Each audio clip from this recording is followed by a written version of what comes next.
वैराग्य शक्ति। श्लोक क्रमांक 30। सम्मान के क्षीण होने पर, धन के नष्ट हो जाने पर, अतिथियों के विमुख चले जाने पर, बंधु वर्ग के नाश हो जाने पर, परिजनों के चले जाने पर और धीरे धीरे युवावस्था के भी ढल जाने पर बुद्धिमान पुरुष का यही कर्तव्य है कि वह भी जाह्नवी के जल कणों से पवित्र हिमालय पर्वत की किन्हीं गुफाओं में वास करे। तो जो प्रश्न है वो दो है। पहला ये कि क्या भर्तृहरि कह रहे हैं कि इन सब घटनाओं की प्रतीक्षा करो, समय बीतने दो, बुढ़ापा आने दो, और जिज्ञासा करी है कि आप तो कहते हैं कि यौवन ही उचित समय होता है,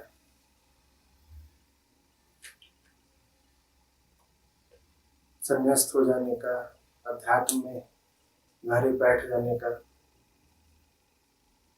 फिर भर्तृहरि क्यों कह रहे हैं कि इन सब घटनाओं के हो जाने के उपरांत तुम जाह्नवी के जल कणों से पवित्र हिमालय की किन्हीं गुफाओं में जाओ।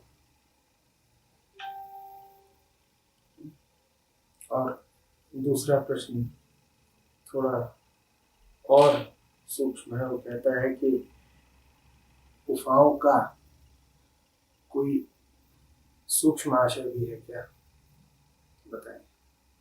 तो दोनों में तो सम्मान के क्षीण होने पर, सम्मान तीव्र कब था, सम्मान सत्य कब था, सम्मान विराट कब था,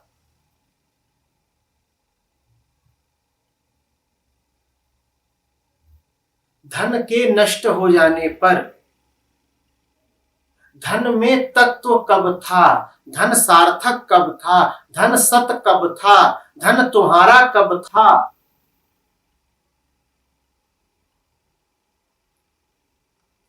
अतिथियों के विमुख चले जाने पर, जो आया ही है पल दो पल को, वो तुम्हारा कब था। किसने कह दिया तुमसे कि अतिथि से नाता जोड़ लो, मेल बैठा लो, मोह बांध लो।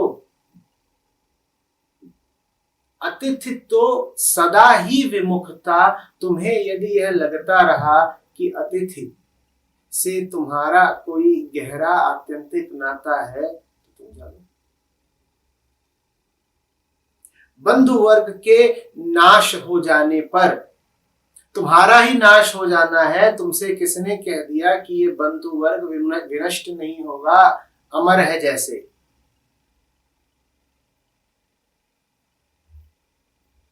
तुम ही नहीं बचने वाले, बंधु कहां बचेंगे। और तुम कैसी बात, कैसी उम्मीद करते हो बंधुओं के बने रहने की। बंधु कोई व्यक्ति तो नहीं, बंधु वो जिससे बंधुत्व का नाता हो। जैसे तुम वैसे तुम्हारे नाते, तुम ही मरण धर्मा हो, तुम्हारे नाते भी तो मरण धर्मा ही होंगे ना। सामने जो व्यक्ति है जिसे कहते हो बंधु, वो भी मृत्यु की ओर जा रहा है, और उस व्यक्ति के साथ तुम्हारा जो रिश्ता है जिसे तुम कहते हो बंधुत्व, उस रिश्ते में भी हजार खामियां, हजार छेद, हजार मलिनताएं हैं। तो बंधु वर्ग के नाश हो जाने पर अचंभा कैसा, और उसमें समय कहां लगना है। परिजनों के चले जाने पर वही बात है जो बंधु वर्ग के लिए कही। और धीरे धीरे युवावस्था के भी ढल जाने पर, युवावस्था कोई धीरे धीरे ढलती है, रोज ही तो ढल रही है।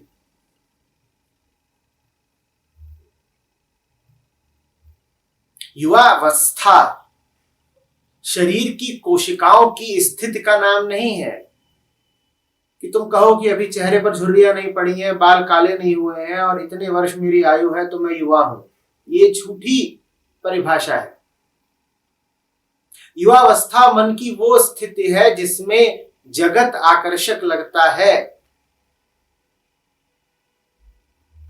जिसमें खास तौर पर विपरीत लिंगी के प्रति आकर्षण होता है और जिसमें लगता है कि अभी समय बहुत है तो मैं रास रचा सकता हूं, अटखेलियां कर सकता हूं, समय व्यर्थ गंवा सकता हूं। ये मानसिकता सच्ची कब थी? जो होता है उसके चले जाने में समय लगता है, जो है ही नहीं उसके चले जाने में तो समय शून्य लगेगा। तो जब कहते हैं भर्तृहरि कि सम्मान के क्षीण हो जाने पर कर्तव्य है तुम्हारा कि तुम हिमालय की गुफाओं में वास करो, तो वो ये नहीं कह रहे हैं कि समय के बीतने के बाद सम्मान क्षीण होगा। सम्मान तो क्षीण है ही, अभी ही तुम्हारी आंखें खुलने की देर है। तुम्हें अभी दिखाई नहीं पड़ रहा कि मान अपमान सम्मान ये सारी धारणाएं सिर्फ छल है। बात को समझना। किसी ऐसी घटना की बात नहीं की जा रही है जो वस्तुपरक हो, जिसमें ऑब्जेक्टिविटी हो।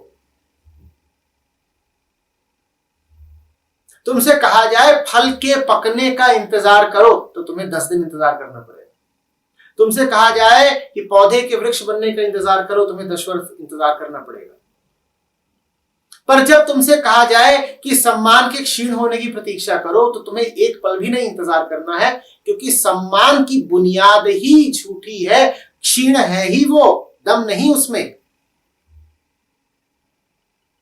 तो कोई ये सवाल न पूछे कि आचार्य जी आप तो कहते हैं कि जवानी में ही सच्चाई की राह पकड़ो, वही सही समय है, और भर्तृहरि कह रहे हैं कि नहीं, जब सम्मान गिर जाए, धन नष्ट हो जाए, अतिथि चले जाए, बुढ़ापा आ जाए, तब जाना तुम गंगा तट पर हिमालय के पास। नहीं, वो ये नहीं कह रहे हैं। उनकी बातों से ऐसा लग सकता है क्योंकि बातों का एक संदर्भ है, एक पृष्ठभूमि से आ रही है बातें, इसीलिए एक तरीके से कही गई हैं। भ्रमित मत हो जाइएगा। फिर समझना, सम्मान का क्षीण होना कोई ससमय घटना नहीं है। काल नहीं लेके आएगा सम्मान की क्षीणता। सम्मान की धारणा ही क्षीण है। सम्मान की बात ही झूठी है। जो चीज ही झूठी है वो क्या 50 दिन बाद और झूठी हो जाएगी? जो आज ही नहीं है वो क्या 50 दिन के बाद और नहीं हो जाएगा? जो आज ही निराकोरा है, शून्य है, वो क्या 5 वर्ष बाद शून्यतर हो जाएगा?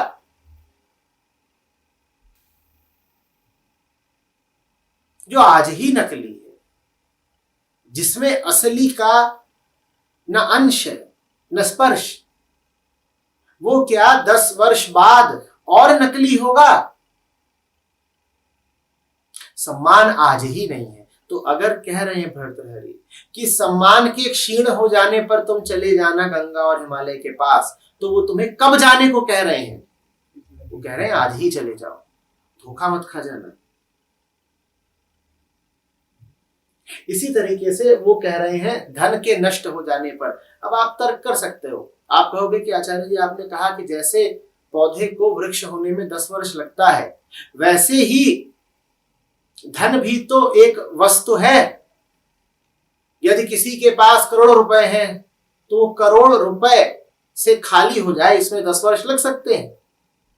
तो यहां तो बात भौतिक है ना, वस्तुगत है ना? नहीं, यहां भी नहीं है। जब भर्तृहरि कह रहे हैं तुमसे कि धन के नष्ट हो जाने पर तुम जाना गंगा और हिमालय की ओर, तो वो तुमसे कह रहे हैं कि जब धन के प्रति तुम्हारी आसक्ति नष्ट हो जाए तब जाना।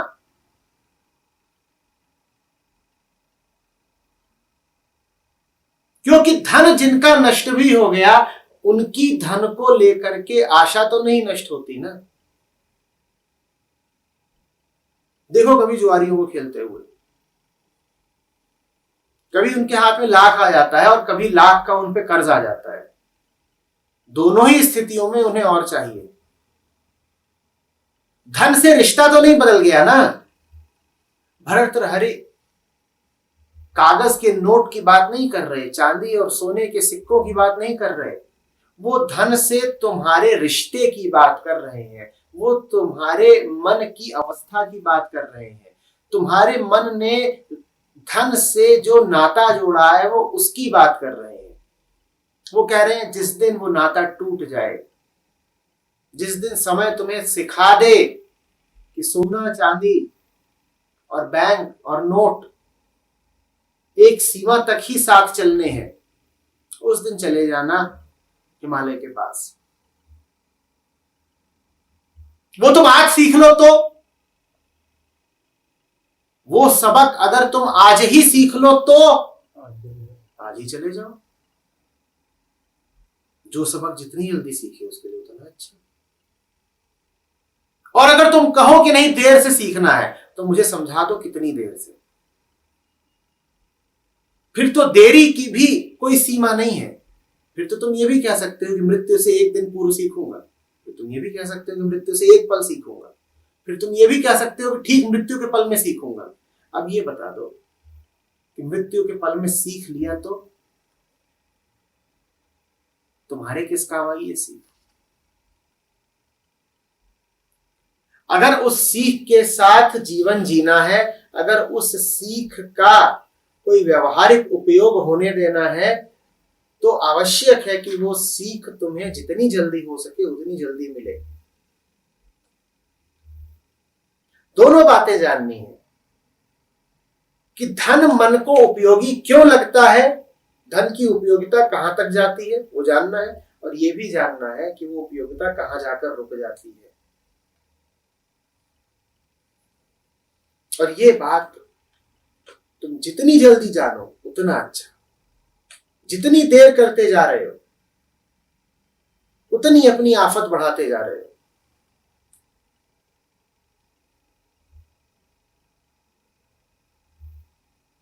धन के नष्ट होने की प्रतीक्षा मत करना। धन लोलुप मन के नष्ट होने की प्रार्थना करना। दोनों बातों में बहुत अंतर है।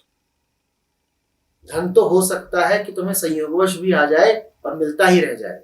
एक से एक मूढ़ है जिनके पास खूब धन है।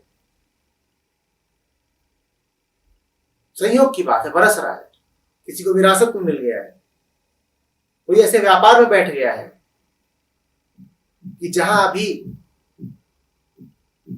मुनासिब समय चल रहा है, हवाएं अनुकूल है, 10 साल 20 साल अभी पैसा बरसेगा, फिर ना बरसे भले, फिर सूखा पड़े,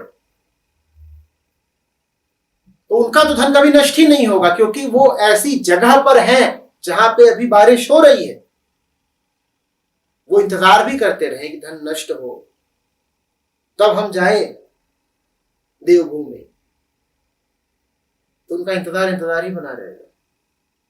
और तुम ये मूर्ता भी मत कर लेना कि कहो कि भर्तृहरि सिखा गए हैं कि धन के नष्ट होने पर ही जाना है हिमालय, तो हम क्यों ना खुद ही धन में आग लगा दें, क्योंकि धन जब तक नष्ट होगा नहीं तब तक भर्तृहरि की अनुमति मिली नहीं है। उन्होंने क्या कहा है कि धन नष्ट हो तो हिमालय जाना, तो एक दिन तुम गए और अपने सारे गोदाम में आग लगा आए। धन नहीं नष्ट करना है, धन से आसक्त मन का उपचार होने देना है।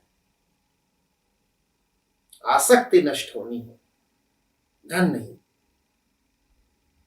धन तो नष्ट हो भी नहीं सकता। पूछो क्यों? क्योंकि आसक्ति तुम्हें मात्र उसी धन से थोड़ी होती है जिस पर तुम्हारा ठप्पा लगा है, जो तुम्हारी व्यक्तिगत पकड़ में है। आसक्ति तो तुम्हें दूसरे के धन से भी हो सकती है। तुमने अपना सारा धन जला भी दिया या तुम्हारा सारा धन संयोगवश नष्ट भी हो गया, तो कोई आश्वस्ति नहीं है कि आसक्ति चली जाएगी। तुम पड़ोसी के धन से आसक्ति कर लोगे, और अपने धन से जितनी आसक्ति नहीं होती उतना दूसरे के धन से होती है। तो तुम अगर धन के नष्ट होने का इंतजार करोगे तो फिर तो तुम्हें संसार भर के धन के नष्ट होने का इंतजार करना पड़ेगा, क्योंकि दुनिया में अगर कहीं भी धन है तो तुम्हें उससे आसक्ति होके रहेगी, अगर मन ऐसा है कि आसक्त है। अभी भी बात बनेगी नहीं। मान लो तुमने दुनिया भर का सारा धन नष्ट कर दिया, जो हो नहीं सकता, पर मान लो कर ही दिया, ये कह के कि जब धन नष्ट होगा तभी हम जाएंगे हिमालय पर, तो अपना धन नष्ट किया, दुनिया का नष्ट किया, तो भी धन बना रहेगा। कहां बना रहेगा? कल्पना में बना रहेगा। दुनिया से ही तो गया है, कामना से थोड़ी गया है। कामना तो बनी रहेगी ना। कितने ग्रह उपग्रह हैं, कितने लोग हैं, क्या पता कहीं धन हो, पाताल में धन हो। ये सब जो जानवर घूम रहे हैं इनको मारो, ये भी तो धन है। सुना नहीं है? पशुधन, स्त्री धन, तमाम तरह के धन होते हैं। तुम जानवर पकड़ने बैठ जाओगे, तुम औरतें जमा करोगे, तुम ज्ञान इकट्ठा करोगे। ज्ञान बहुत बड़ा धन है। तो धन की लालसा अगर मन में बनी हुई है तो फर्क नहीं पड़ता कि तुम्हारे पास व्यक्तिगत रूप से धन है कि नहीं, तुम्हारी जेब भरी हुई है कि नहीं, मन लालायित ही रहेगा। धन के नष्ट होने का नहीं इंतजार करना है। धन के प्रति जो मूढ़ता बैठी है मन में, जो कहती है कि परमात्मा नहीं मिला तो कोई बात नहीं, खनखनाते सिक्के तो हैं, उसको नष्ट करना है।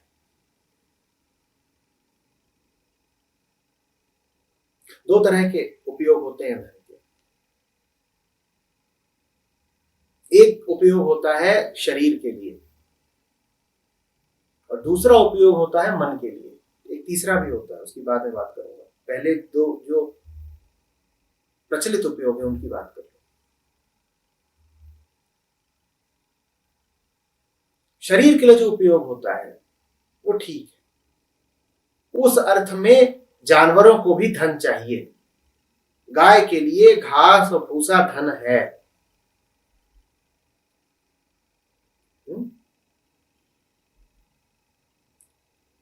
पशुओं के लिए छांव की गुफा की खोह या गड्ढा धन है।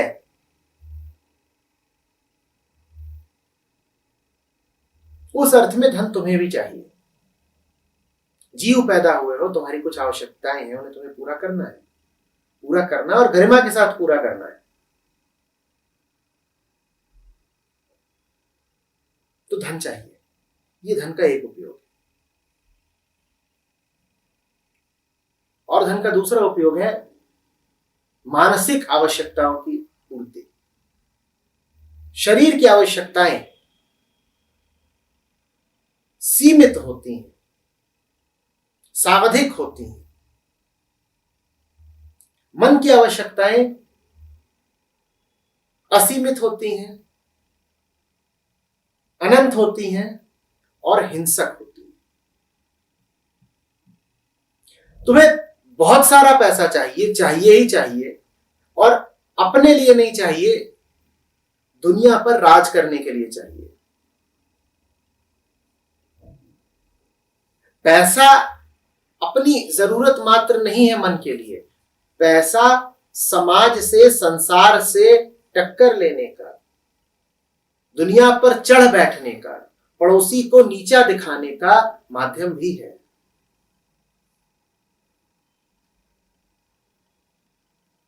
शरीर की मांग एक सीमा पर आके रुक जानी है, मन की मांग कहीं नहीं रुकनी है।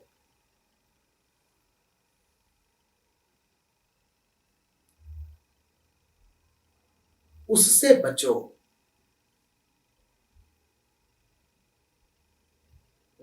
उसको नष्ट होने देना है।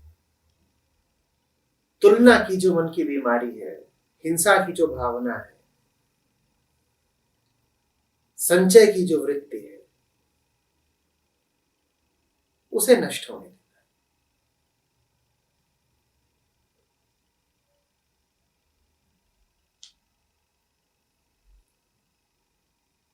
तीसरा उपयोग है धन का, वो उपयोग बड़ा विचित्र और बड़ा सूक्ष्म है। किसी महत् प्रयोजन में लगे हो तुम, जहां तुम्हें धन की पकड़ को काटना है, उसके लिए भी कुछ मात्रा में धन चाहिए।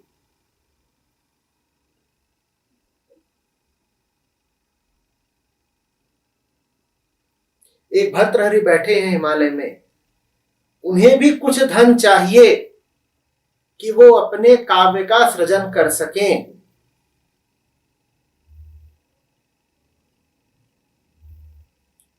कागज पर लिखा होगा, नहीं तो किसी अन्य साधन पर लिखा होगा, पेड़ों के पत्रों पर लिखा होगा, ये सब धन ही है।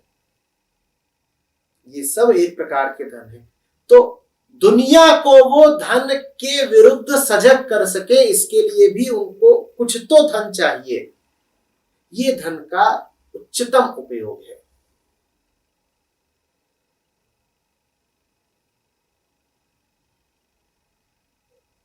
जो तीन उपयोग है, उसमें से जो बुद्धिमान व्यक्ति होता है, जो संन्यास्त व्यक्ति होता है, उसे तो बस दूसरे उपयोग के लिए धन नहीं चाहिए, पहले के लिए भी चाहिए और तीसरे के लिए भी चाहिए। पहला उपयोग क्या है? शारीरिक आवश्यकताओं की पूर्ति। वो कहेगा बिल्कुल चाहिए, उतना तो बंदर को भी चाहिए। हम अपने आप को क्यों वंचित रखें? परमात्मा ही दे रहा है। पेड़ों की छांव वो धन है ना, हम लेने से क्यों इनकार करें? छत तुम्हें जैसे छांव देती है, पेड़ भी तो छांव देते हैं, परमात्मा ही दे रहा है। तो वो तुम्हें चाहिए, चाहिए ही नहीं है, वो तुम्हारा अधिकार है। ये जो हवा है, ये बहुत बड़ा धन है, ये तुम्हारा अधिकार है। तुम पैदा हुए हो और साथ में परमात्मा ने हवा भी दी है तुम्हें। तो जो पहले प्रकार का धन है वो सन्यासी रखता है। कहते हैं मूलभूत शारीरिक आवश्यकताओं की पूर्ति के लिए जो धन चाहिए वो हम ठसक के साथ रखेंगे। उसमें ना कोई ग्लानि की बात है, ना कोई लोभ की। उसमें सर नीचा करने की जरूरत नहीं है। और यदा कदा किसी महत् प्रयोजन, किसी विराट कार्य की पूर्ति हेतु भी वो धन का प्रबंध करता है। उसके लिए कितना भी धन लग सकता है, कई बार उसमें कुछ धन नहीं लगता। कोई ऋषि बैठा है जंगल में और उपनिषदों का उद्घोष हो रहा है, न्यून धन चाहिए उसके लिए, कुछ नहीं, जरा सा। और किसी बड़े विश्वविद्यालय का निर्माण हो रहा है जिसमें उपनिषद ही पढ़ाए जाएंगे, ये भी किसी ऋषि का ही काम है, पर इसके लिए धन चाहिए। अब इस स्थिति में एक ऋषि भी धन इकट्ठा करता दिखाई देगा, पर वैसी ही बात है कि जैसे कोई उपनिषद लिखने के लिए या उपनिषद कहने के लिए उचित जगह ढूंढता हो, उचित छांव ढूंढता हो।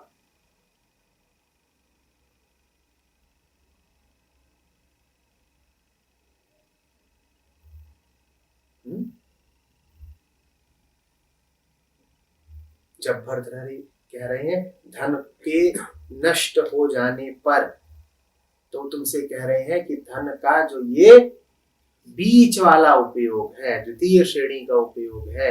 कौन सा उपयोग? जहां तुम धन इकट्ठा करते हो परमात्मा से बचने के लिए, जहां तुम धन इकट्ठा करते हो ये कह के कि प्यार नहीं है जीवन में तो पैसा ही सही, जहां तुम धन इसलिए इकट्ठा करते हो क्योंकि तुम्हें पता है कि और कोई संपदा है नहीं तुम्हारे पास,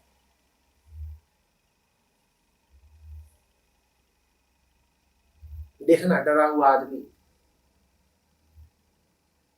कैसा लोभी हो जाता है, वो पैसे को दांत से पकड़ लेता है। उसको पता है कि विपत्ति कभी भी आ सकती है।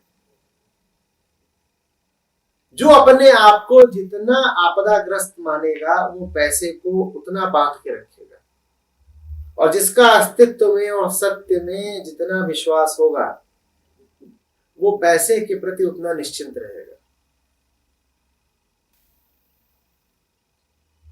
इसका अर्थ ही नहीं कि वो पैसा उठा के फेंक देगा, मैं कह रहा हूं निश्चिंत रहेगा। पैसा उसके लिए एक चीज रहेगी, न चिंता न चाहत। चीज में और चिंता में और चाहत में अंतर समझते हो?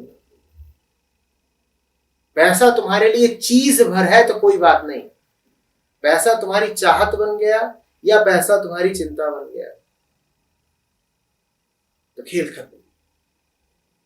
भर्तृहरि उस चिंता और चाहत के नष्ट होने की बात कर रहे हैं। और वो चिंता और चाहत कब नष्ट हो सकती है? कब नष्ट हो सकती है? कभी। कब नष्ट हो सकती है? तो वहां कब जाया जा सकता है? अभी। बंधु वर्ग का नाश हो जाना, परिजनों का चले जाना।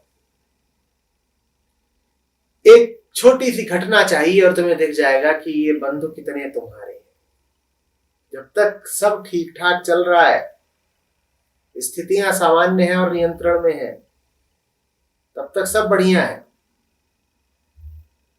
आज तुम्हारा दिवाला पिट जाए, आज तुम जेल पहुंच जाओ, आज समाज में तुम्हारा नाम खराब हो जाए, देखना कितने बंधु और कितने परिजन तुम्हारे साथ खड़े नजर आएंगे।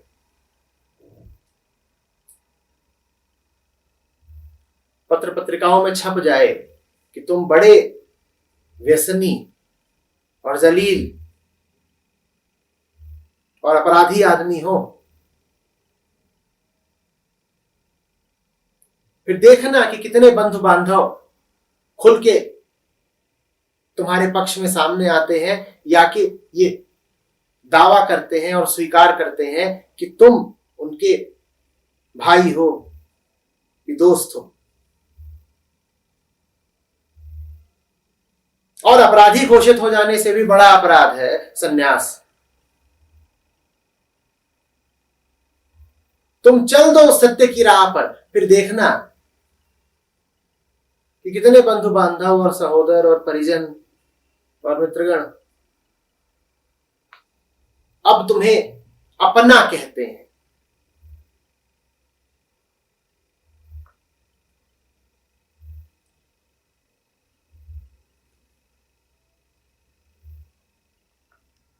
ये तो फिर भी संभव है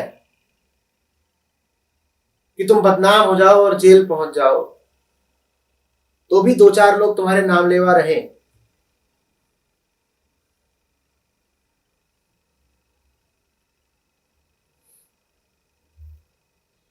पर तुम सच्चे आध्यात्म की राह चल दो, फिर देखना कौन तुम्हारा साथ देता है।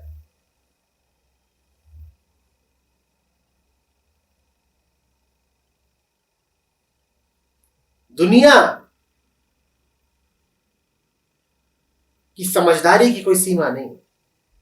जो राम का हो गया, दुनिया तुरंत जान जाती है कि हमारे अब किसी काम का नहीं रहा।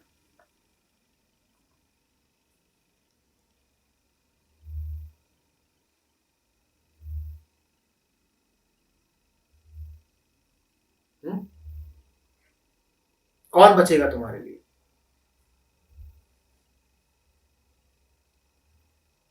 होने को यह भी हो सकता है कि 20 साल 50 साल वैसी कोई स्थिति सामने आए ना, हकीकत से पर्दा उठे ना, और 20 साल 50 साल वैसी स्थिति अगर नहीं आ रही तुम्हारे सामने, तुम बड़े अभागे हो। क्योंकि इसका अर्थ होगा कि तुमने 20 साल 50 साल और धोखे में, बेहोशी में, भ्रम में ही बिता दिए। रुख से नकाब उठा ही नहीं, तुम कुछ को कुछ समझते रहे।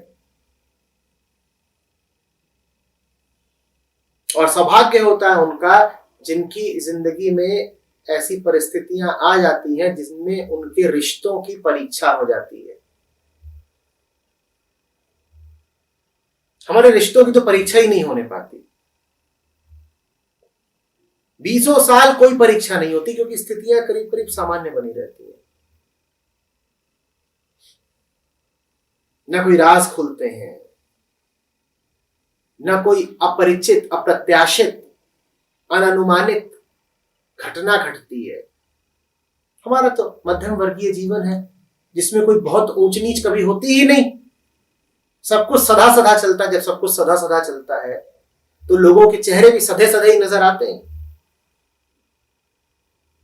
बीसों साल, पचासों साल एक सी दिनचर्या चलती रहती है, एक सा जीवन चलता रहता है। राधे लाल का बेटा माधोलाल, माधोलाल की शादी, उसका बेटा पैदा हुआ, उसका नाम साधोलाल। साधोलाल को फिर बेटा पैदा हुआ, तो उसने दादा परदादा की याद में उसका नाम फिर रख दिया राधेलाल। चक्र दोबारा चल पड़ा, कुछ नया, कुछ अलग हुआ ही नहीं। सास के गहने बहू के पास आ गए, नया क्या हो? क्योंकि सास भी कभी बहू थी। कुछ नया हुआ? बाप की संपत्ति बेटे को मिल गई, नया क्या हुआ? वही खेत अब बेटा जोत रहा है, वही पुरानी बंदूक थी, बाप मर गया, कौन चला रहा है?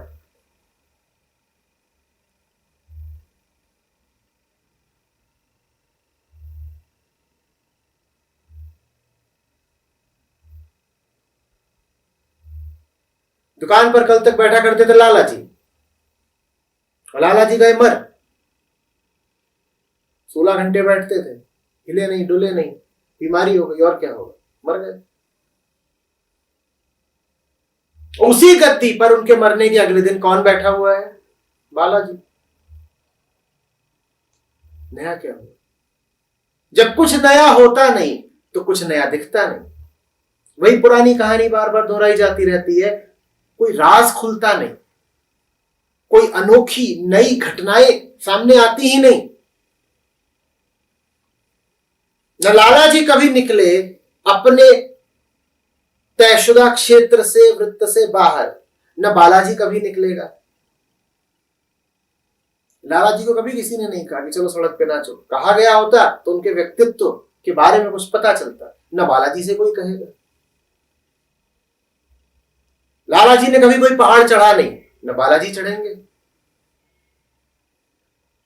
लाला जी ने कभी विदेशों की यात्राएं करी नहीं, न बालाजी करेंगे।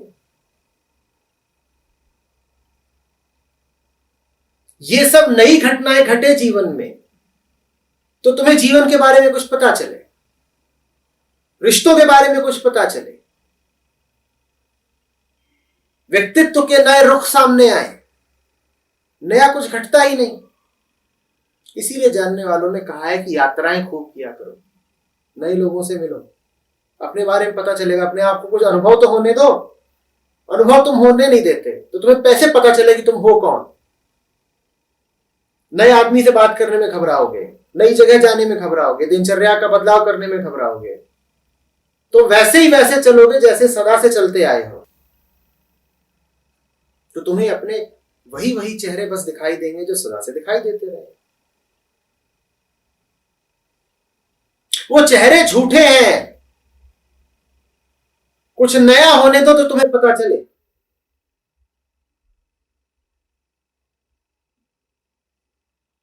लाला जी की बीवी है, उनके मन में पति की एक छवि है।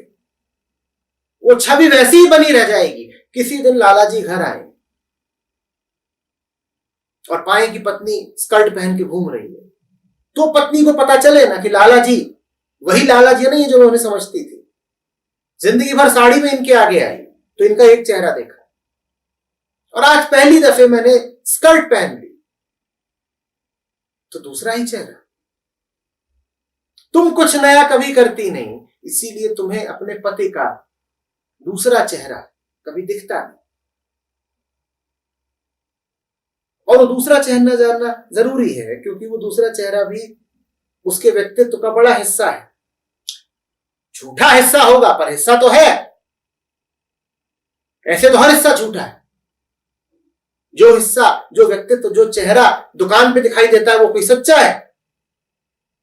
वो भी तो झूठा है। पर और झूठ अगर लगातार दिखाई देता रहे तो सच लगने लग जाता है। इसीलिए जरूरी है कि झूठ के अलग अलग चेहरे दिखाई दे। जिसके अलग अलग चेहरे हो वही तो झूठ है। जिसके अलग अलग चेहरे हो वही तो झूठ है।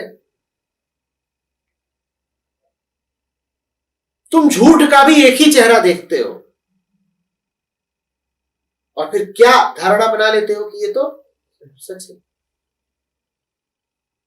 पिताजी को तुमने देखा ही हमेशा घर में है और घर में वो रहते हैं गाय नुमा, और घर में वो बातें करते हैं नीति की और आदर्श की। कभी पिताजी को उनके दफ्तर में देखो जहां भेड़िए हो जाते हैं,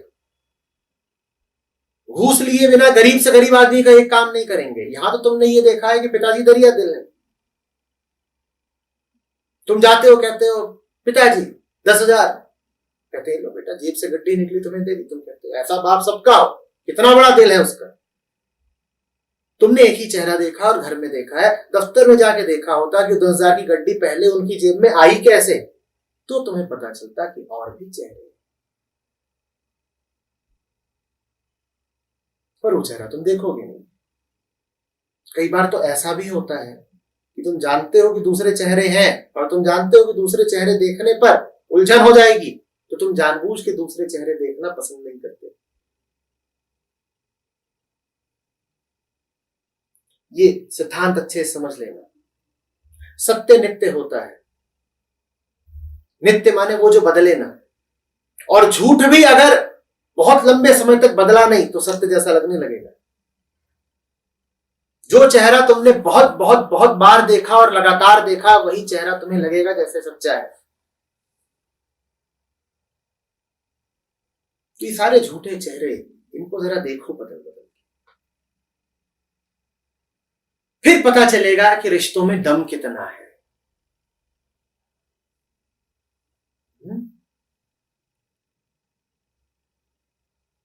वो घटना आज घट जाए तो बस वही रिश्ते बचे जिनमें वास्तव में दम है, जो सच की बुनियाद पे खड़े हैं। बाकी सब रिश्ते झड़ जाए। परीक्षा की घटना आज घट जाए तो बस वो रिश्ता बचेगा जिसमें दम है। बाकी सब तो भाग लेंगे। Fair weather friends.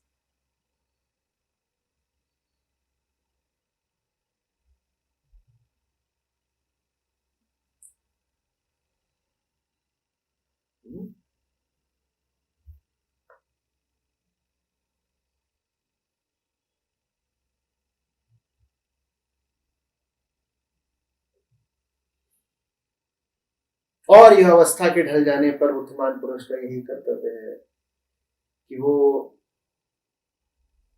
हिमालय की किन्हीं गुफाओं में वास करे।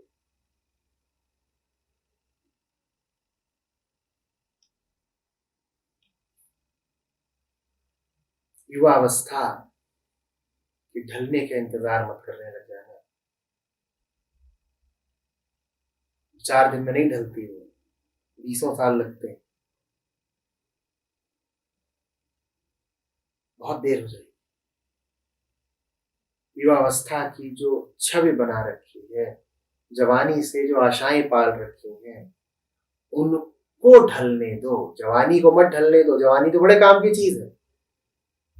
जवानी ऊर्जा देती है। थकते कम हो, बंधन तोड़ सकते हो, श्रम कर सकते हो आजादी के लिए, उठ सकते हो, जग सकते हो, पढ़ सकते हो, भाग सकते हो। और जवानी अगर ढलानी है तो किस सीमा तक ढलानी है बता दो, फिर अंत में इतनी ढला दो गले से आवाज ना निकले, आंखें न खुले। जवानी पूरी ढली तो तभी मानी जाएगी ना।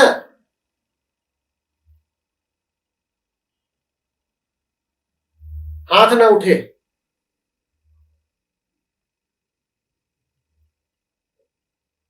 सांस न ले पाओ, नाक में नली लगा के तुम्हें सांस दी जा रही, तब माना जाएगा कि जवानी ढली।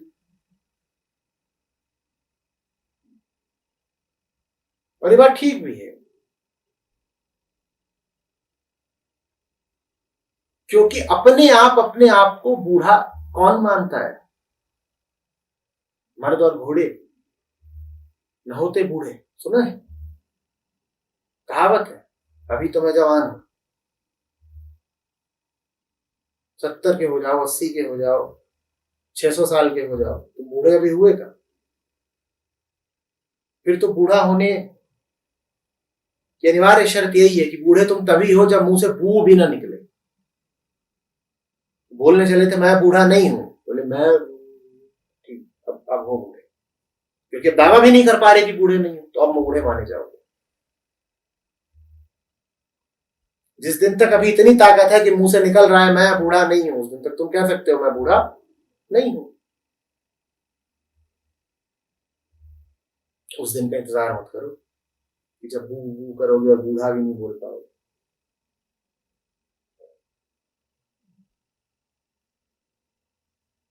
अभी जवानी भी परमात्मा के प्रतिद्वंदी के ही रूप में खड़ी होती है, जवानी भी परमात्मा के विकल्प के ही रूप में खड़ी होती है। करना क्या है सच्चाई का जब जवानी है? मन के और कोई धंधा नहीं है, उसका एकमात्र धंधा यही है, टेढ़े रास्ते ढूंढो। सारी ऊर्जा उसकी व्यय इसी धंधे में होती है कि सीधे रास्ते से बचने के लिए टेढ़े कौन कौन से रास्ते ढूंढे जा सकते हो। टेढ़े तो कितने भी ढूंढे जा सकते हैं। यहां से दरवाजे तक जाना हो तो सीधा रास्ता एक है, टेढ़े अनंत है। और मन की सारी ऊर्जा लगती है बस टेढ़े रास्ते ढूंढने में। टेढ़ा रास्ता क्या है? परमात्मा का विकल्प। सीधा रास्ता परमात्मा तक जाने की सीधी बात, टेढ़ा रास्ता इधर से घूम के जाए, ये कर ले वो कर ले, मन इसी में लगा रहता है।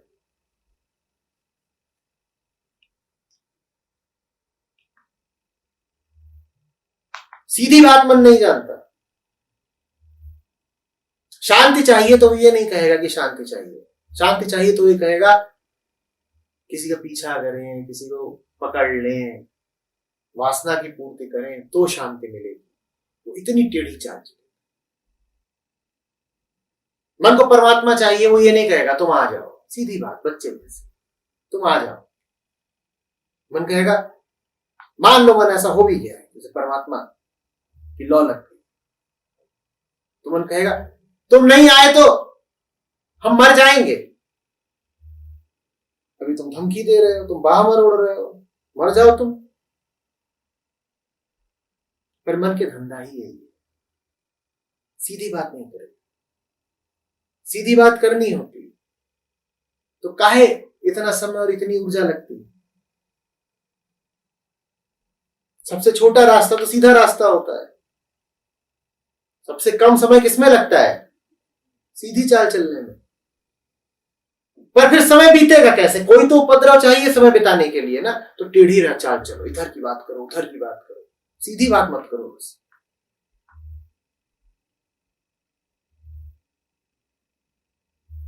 परमात्मा से बोलो तुम तो हमें लेके आए थे ना, यहां पैदा तुमने किया, तो हम कष्ट भोग रहे हैं अगर, तो धिक्कार तुम पे है।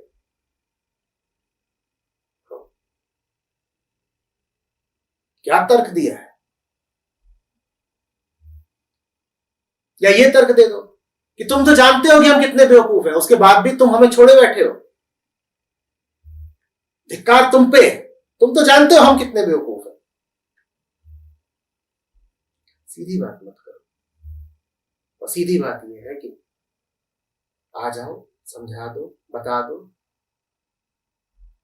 तुम्हारे हैं, तुम्हारे पीछे चलेंगे।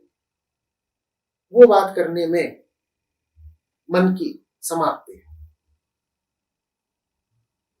उस बात से मन कतराएगा, दुनिया जहान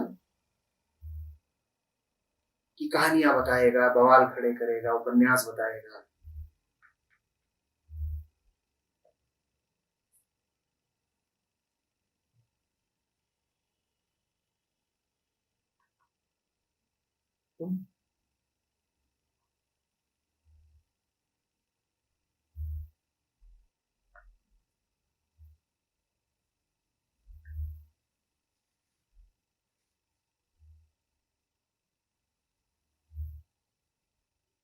परमात्मा का कोई विकल्प नहीं चलने वाला। परमात्मा माने सीधी, परमात्मा माने सहज से, परमात्मा माने खरी स्पष्ट प्रत्यक्ष सच्चाई। उसके विकल्प मत तलाश।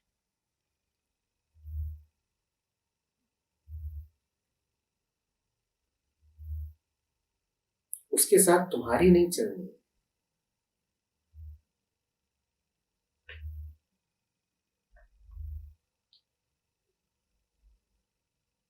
तुम्हें बुरा लग सकता है, लेकिन न तुम इतने बड़े हो, न इतने ज्ञानी हो, न इतने आकर्षक हो, न इतने मूल्यवान हो कि तुम्हारे होने न होने से अस्तित्व को कोई फर्क पड़ता।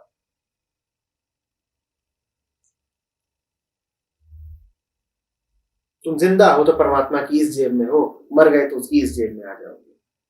उससे बाहर तो तुम वैसे भी कभी नहीं जा पाओगे, तो तुम्हारे होने न होने से फर्क क्या पड़ा।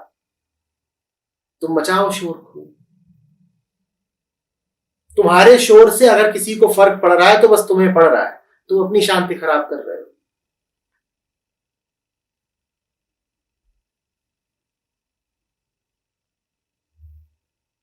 शोर मचाने से 100 गुना अच्छा है सीधी राह चलो।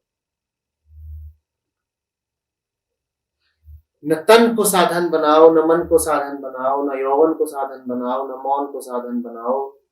किसी साधन की जरूरत नहीं है।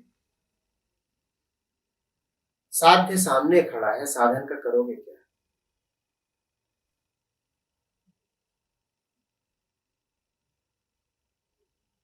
कोई चतुराई चालाकी काम नहीं आनी।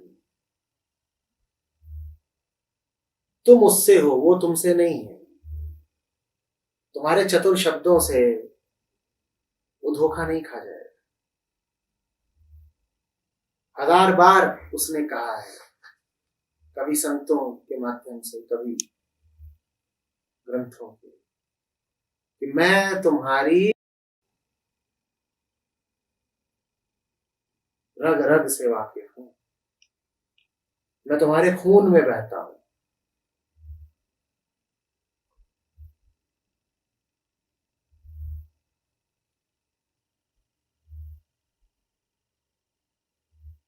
वैकल्पिक परमात्मा नहीं होता, न वैकल्पिक परमात्मा होता है, न परमात्मा तक पहुंचने के वैकल्पिक साधन होते हैं।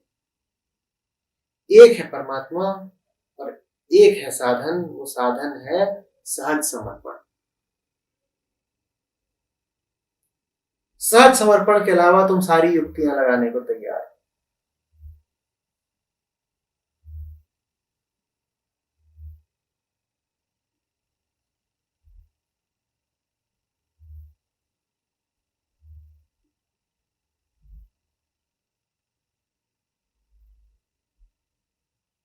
जहां सहज समर्पण आ गया, वहां गंगा प्यारी हो जाएगी, हिमालय प्यारा हो जाएगा।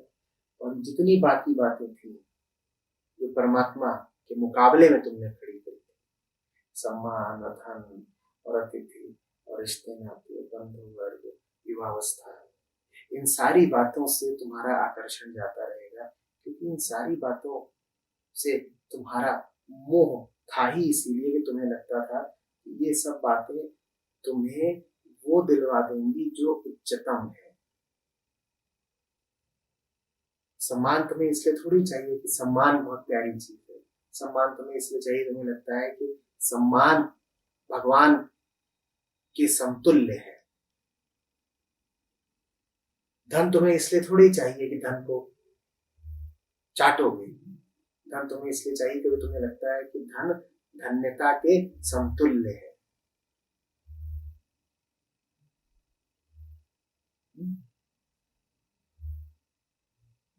परिजनों से तुम्हें जो सुरक्षा मिलती है, वो तुम्हें लगता है कि परमात्मा द्वारा प्रदत्त सुरक्षा का विकल्प बन सकती है, इसलिए तुम परिजनों के आसपास घूमते हो। दुनिया, परमात्मा की बनाई दुनिया में तुम असुरक्षित अनुभव करते हो, इसीलिए अपने चारों ओर सुरक्षा देने वाले रिश्ते नातों का जाल बिछाते हो। तुम्हें लगता है मानसिक तौर पर तो मैं दुर्बल हूं, लेकिन ये पूरा जाल बिछाकर, हर तरह के रिश्ते बनाकर मैं उस दुर्बलता से पार पा जाऊंगा, जरा सुरक्षित अनुभव करते हो। तो कहते हो कोई विपत्ति आएगी तो ये 5 भाई उधर खड़े हैं, 10 यार उधर खड़े हैं, ये संभाल लेंगे। ये देख रहे हो तुम क्या कर रहे हो? तुम परमात्मा के मुकाबले में इन दोस्तों को, भाइयों को खड़ा कर रहे हो। तुम ये नहीं कह रहे कि विपत्ति आएगी तो परमात्मा बचाएगा, तुम कह रहे हो मेरे भाई बहुत है, मेरा घरोबा बहुत है, इतना बड़ा कुटुंब है, पूरी जात मेरे पीछे खड़ी है, कोई आपदा आएगी तो ये मुझे बचाएंगे। और तुम जिससे प्रेम करते हो, तुम्हें लाज भी नहीं आती, तुम मुझसे बोलते हो मुझे तो तुम्हारा ही सहारा है। तुम थोड़ी कहते हो कि तुम भले आदमी, तुम अच्छे हो, लेकिन सहारा तो मुझे बस एक का है। ये तुमने कह दिया, तो जिससे कहोगे वो गधे के सर से सींग हो जाना है। क्योंकि हम रिश्ते बनाते ही ऐसे हैं जो परमात्मा की प्रतिद्वंदिता में खड़े हैं। तुमने अपने भाई को, कि पिता को, कि पति को ये कह दिया कि तुम भले आदमी हो, लेकिन तुम्हारे सहारे नहीं जीते हैं। जीते तो बस हम परमात्मा के सहारे हैं। तो ये बात ना तुम्हारे भाई को अच्छी लगनी है, ना पति को, ना पिता को। वो सब चाहते हैं कि सत्य के विकल्प के रूप में तुम्हारे जीवन में रहें, सत्य के प्रतिद्वंदी के तुम्हारे जीवन में रहें। और इसका प्रमाण दिए देता हूं, जब भी तुम्हारे जीवन में सत्य आएगा तो वो सब लोग जो तुम्हारे जीवन में सत्य के प्रतिद्वंदी की तरह थे, तुम्हारे दुश्मन हो जाएंगे। वो तुम्हारे जीवन में थे ही कैसे कि वो सत्य की जगह पर बैठे हुए थे। सच्चाई आ गई तो उन्हें उठना पड़ेगा, हटना पड़ेगा, वो तुम्हारे दुश्मन हो जाएंगे। और नात रिश्तेदार तुम्हारे दुश्मन अगर बने जाते हैं तो बड़ी संभावना है कि तुम्हारी जिंदगी में सच उतर आए।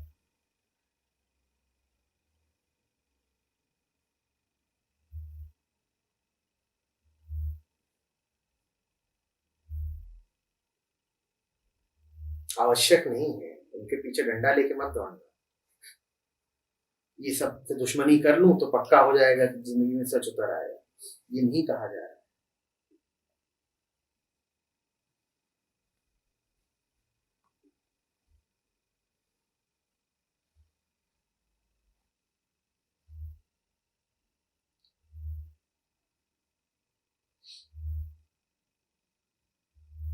तुम्हारे जीवन में कौन कौन नकली है, ये पहचानना चाहते हो?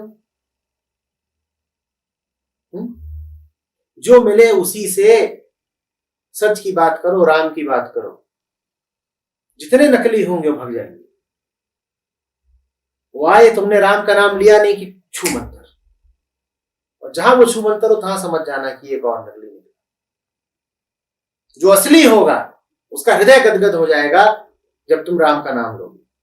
और जो नकली होगा वो तुम्हारे पास आया बैठा और पूछ रहा है किंगफिशर की बडवाइजर, और तुम उससे कह रहे हो राम की श्याम। तुम पलक झपको इससे पहले वो नदारत, और भला है कि नदारत।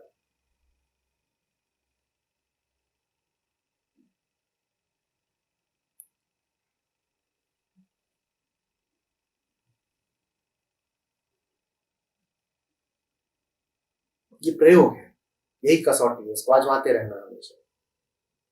जब भी किसी पुराने को परखना हो, किसी नए को परखना हो, या अपने आप को परखना हो,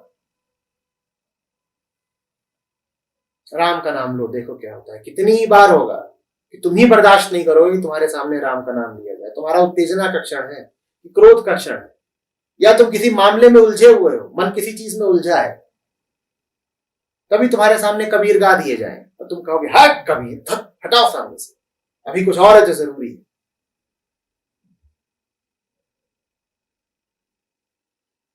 यही वो मौका है जब तुम हर उस व्यक्ति को, विचार को, वस्तु को तुरंत दुत्कार दो जो राम का नाम अपने खिलाफ पाती है।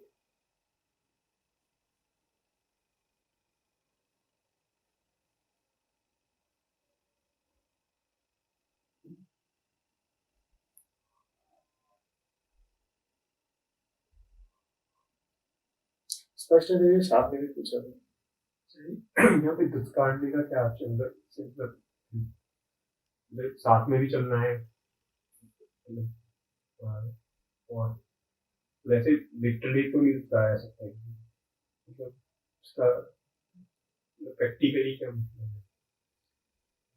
दूसरे से जो संबंध होता है 50 तरीके से हो सकता है। मैं यहां बैठा हूं, बड़ा स्थूल उदाहरण दे रहा हूं, बहुत स्थूल उदाहरण। संबंध को यदि माने कि एक रस्सी है, डोर है,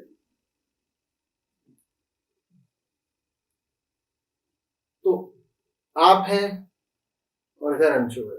आप में और अंशु में संबंध ऐसे भी हो सकता है कि अंशु का हाथ और आपका हाथ बंधा हुआ है।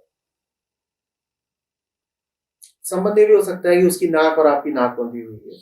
ये भी हो सकता है कि उसका कान और आपकी टांग बंधी हुई है। उसका पेट और आपका पेट बंधा है। उसके दांत से आपकी उंगली बंधी है, या आपके दिमाग से उसकी जेब बंधी है। बात समझ रहे हो क्या बोल रहा हूं? आदमी और आदमी को जोड़ने वाली डोर बहुत तरह की हो सकती है। प्रश्न ये है कि आप सामने वाले के किस चेहरे से जुड़ना पसंद कर रहे हैं। सही चेहरे से जुड़िए।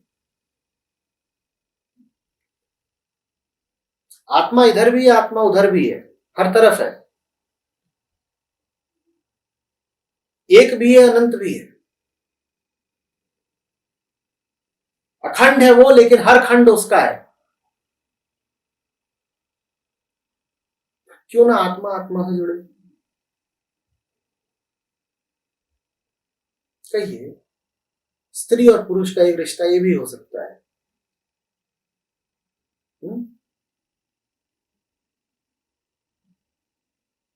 कि मेरा यौनांग तुम्हारे यौनांग से जुड़ा हुआ है।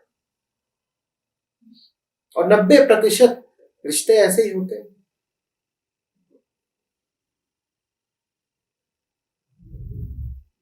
पुरुष नपुंसक निकल जाए कि स्त्री की सेक्स में रुचि ना हो तो रिश्ता बचता ही नहीं। आपकी अदालतें तक कहती हैं कि अगर कई महीनों तक सेक्स ना हुआ हो तो ये तलाक का वैध आधार है। पुरुष या स्त्री कोई भी अदालत जा सकता है और याचिका रख सकता है कि मेरी स्त्री, कि मेरा पति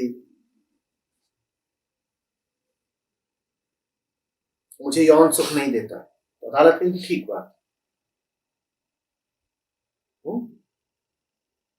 अंग्रेजी में एक मुहावरा है, कंज्यूमेशन ऑफ मैरिज। उसका मतलब समझते हैं क्या है? आग के चारों ओर घूम लिए कि पादरी से 2 बोल सुन लिए, इतने भर से विवाह नहीं माना गया पूरा। उसका कंज्यूमेशन नहीं हुआ, विवाह का शिखर नहीं आया अभी। विवाह का शिखर तब है जब स्त्री और पुरुष संभोग करें। तो ऐसे नाते में वो डोर क्या है जो स्त्री को पुरुष से जोड़ रही है? कि तुम्हारे यौनांग से मेरा यौनांग एक रस्सी से जुड़ा हुआ है। ऐसे भी जुड़ सकते हैं। या बेटे का हाथ है और बाप की जेब है, ऐसे भी जुड़े हो सकते हो। क्या रिश्ता है कि बेटे का हाथ और बाप की जेब? या ऐसा भी रिश्ता हो सकता है कि मेरा मस्तिष्क और तुम्हारा मस्तिष्क, ये ज्ञान परायण रिश्ता है कि मेरा तुमसे रिश्ता इसलिए है ताकि मैं तुमसे जानकारी इकट्ठी कर सकूं, ज्ञान इकट्ठा कर सकूं। ये भी एक डोर हो सकती है, वो खोपड़े से खोपड़े तक जा रही है।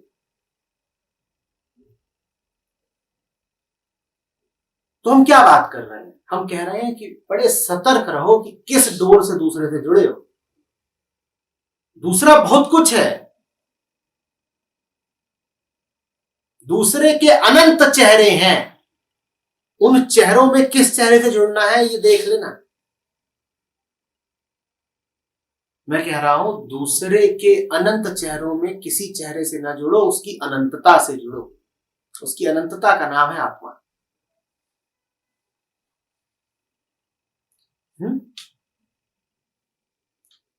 दोस्त कि भाई कि बाप की बीवी,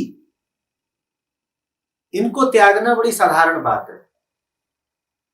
और उनको त्याग के आपने कोई तूफान नहीं खड़ा कर दिया, ना इससे आप में कोई परिवर्तन आ गया, ना प्रगति हो गई। ये तो ऐसी सी बात है कि रोज घर लौट के आते थे, आज घर लौट के नहीं गए, उससे आप में कोई बढ़ोतरी होगी क्या? वो काम तो शराबी भी करते हैं। बात तो तब है ना जब रिश्ते का आधार बदल दो। कैसे दूसरे से संपृक्त थे ये चीज बदल दो। पहले हम जुड़े थे तुम्हारे माथे से, तुम्हारी नाक से, तुम्हारी ठुड्डी से, तुम्हारे कंधे से, कि तुम्हारी भावनाओं से, कि तुम्हारी आवाज से, तुम्हारी अदाओं से। अब ऐसे नहीं जुड़े हैं। अब रिश्ते में कुछ और बात आ गई है, अब रिश्ते में जरा मजबूती आ गई है। अब दिल से दिल का नाता है, और ये फिल्मी दिल नहीं है। अभी हम आध्यात्मिक हृदय की बात कर रहे हैं। अब दिल से दिल का नाता है। एक रिश्ता ये भी हो सकता है।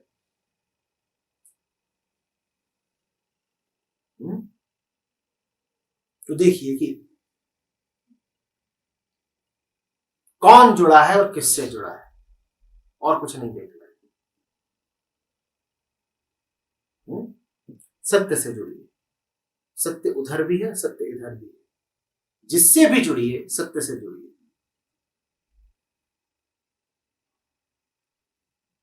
बात थोड़ी सी महीन है, लेकिन आप समझेंगे।